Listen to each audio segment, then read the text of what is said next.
Valentine's Day weekend. Most of us have plans with friends or family, maybe are someone special. We want a fun celebration. To do that, we have to keep our pets in mind. The last thing you need is for your pet to get into something that it shouldn't, and then you're celebrating Valentine's Day at the vet's office, right?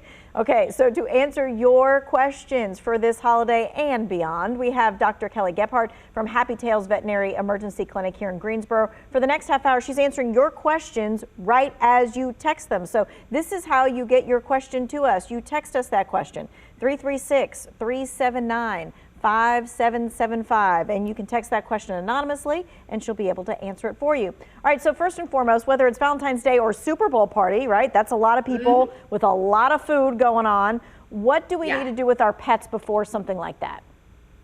Oh my gosh, the first thing I would say is if you are having a Super Bowl party or a special, romantic evening, Valentine's celebration, I would say create a safe place for your pet. Maybe put them in a crate or in another room where they can be safe and it's quiet and they're away from all those, tasty, delicious things that we eat for Super Bowl or Valentine's Day, away from the chocolates and the candles, and giving them a safe place where they can just chill out while we celebrate. That would be my number one recommendation.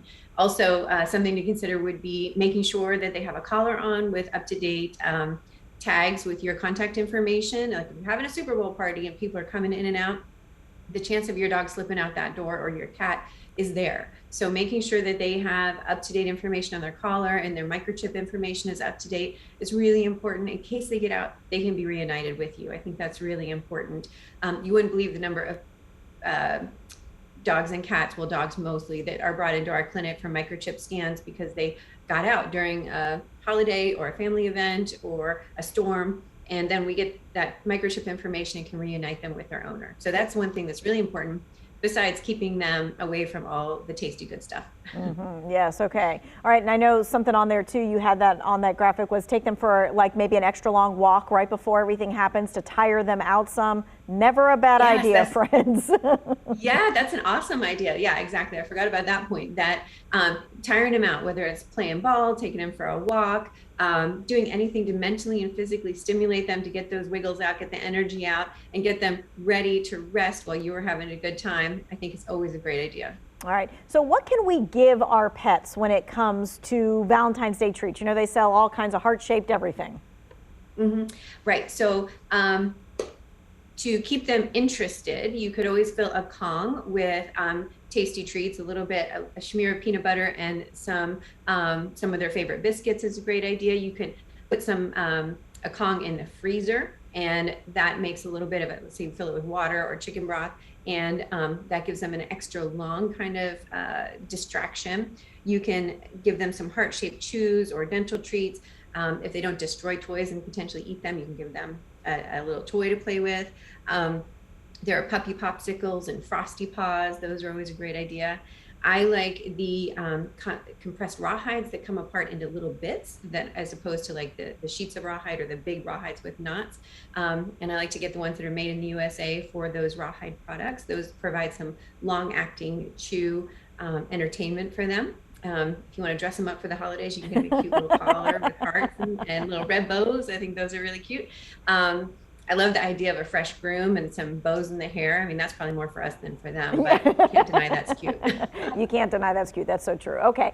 What about chocolate? So Valentine's Day is definitely a chocolate holiday, kind of like Halloween is a chocolate holiday. What happens if by accident they get some? How much is too much? Let's talk about that. Yeah, so chocolate's like a recurring theme for these holiday things we have to watch out for, but it's also one of the most common toxicities we see. And if you're going to get a toxicity, a chocolate one's a good one to get because it's very treatable. The darker the chocolate, the more toxic it is and the less they need to reach toxic symptoms. For a 20-pound dog, 3 ounces of milk chocolate or two Hershey's bars could cause mild symptoms, but 3 ounces of dark chocolate, you're into severe symptoms, severe. So for a 20-pound dog, 3 ounces dark chocolate, severe symptoms. So it really depends on the size of the dog, the darkness of the chocolate, as far as how much they need and how severe the symptoms could be. But if your dog has gotten into chocolate, call your vet or our emergency clinic to say, okay, this is how much my dog got into, and then we can do a calculation and tell you whether or not it's something that needs to be treated or not, and then we can discuss appropriate treatment plans. Yeah, don't wait for them to get sick. If you see all the wrappers around, call and tell them first what got in there and then see what needs to be done. Exactly. The sooner we can get treatment, the better the prognosis, the less treatment they may even need. Also, if they eat the wrappers, those wrappers can kind of stick together in a ball, making a foreign body. So there's 2 levels to that potential toxicity.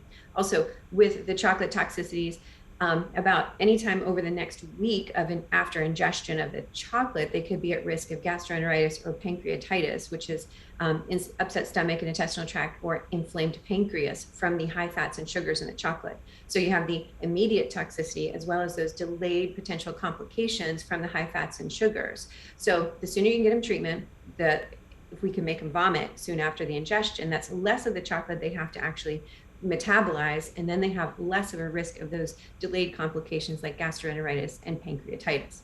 So the sooner you can get treatment, the better. Okay, so chocolate, one of the most common. Here's one that I don't know is as common. What about those Valentine's Day flowers, in case, sometimes they get into all those plants and flowers and stuff?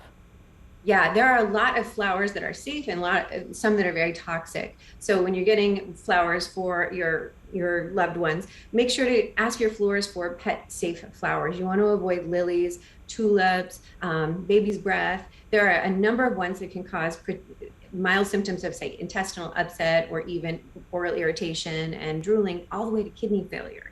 So you want to make sure to talk to your florist about something that's pet safe. That's really important. Okay, and then also ribbons and bags and things of that nature. If you've got one of those dogs who likes to tear up like tissue paper and stuff like that, this is one of those things where you need to make sure that it's not lying somewhere where they can get it. Absolutely. Those really fun chewable kind of things like string, balloons, anything crinkly or plastic bags, cats love to chew those.